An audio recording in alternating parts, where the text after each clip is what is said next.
Ça, je sais faire. Imaginez une cocotte minute dans laquelle la pression augmente. On va ouvrir la soupape pour libérer la vapeur et faire baisser cette pression. Dans un sous-marin, ce n'est pas aussi simple. Voilà ce qui a motivé le sujet de ma thèse. Ma thèse traite de l'étude numérique et expérimentale de la dynamique des phénomènes au sein d'un condenseur. L'idée est de pouvoir prédire le comportement du condenseur dans des situations particulières, par exemple la variation de l'allure du sous-marin ou en cas d'avarie.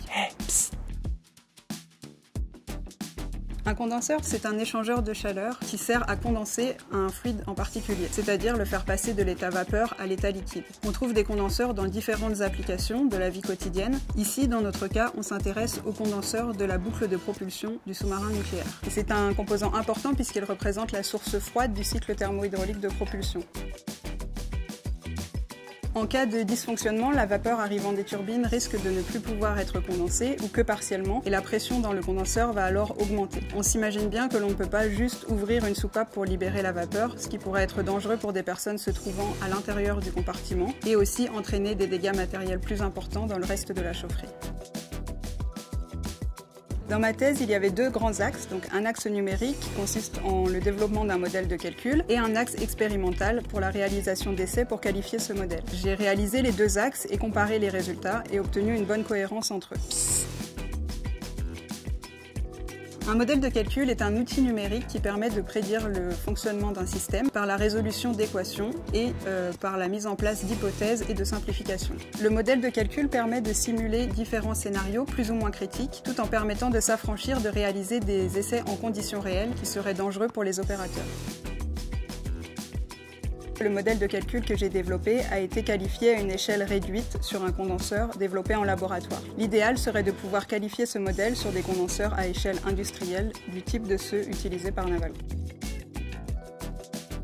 Le fait de réaliser une thèse avec Naval Group m'a permis de rencontrer des personnes de différentes équipes qui m'ont beaucoup appris et qui m'ont aiguillé lorsque j'avais des difficultés. Travailler avec Naval Group m'a permis d'être directement inclus dans les équipes d'ingénieurs. Ça m'a permis de mieux comprendre les enjeux de ma thèse et de leur présenter mes travaux et voir si cela pouvait répondre à leurs problématiques. C'est la mise en place du banc d'essai, puisqu'il y a eu de nombreux problèmes à résoudre au fur et à mesure. Mais une fois que les premiers résultats ont été disponibles, c'est assez satisfaisant de pouvoir voir la bonne cohérence entre ceux-ci et les résultats numériques.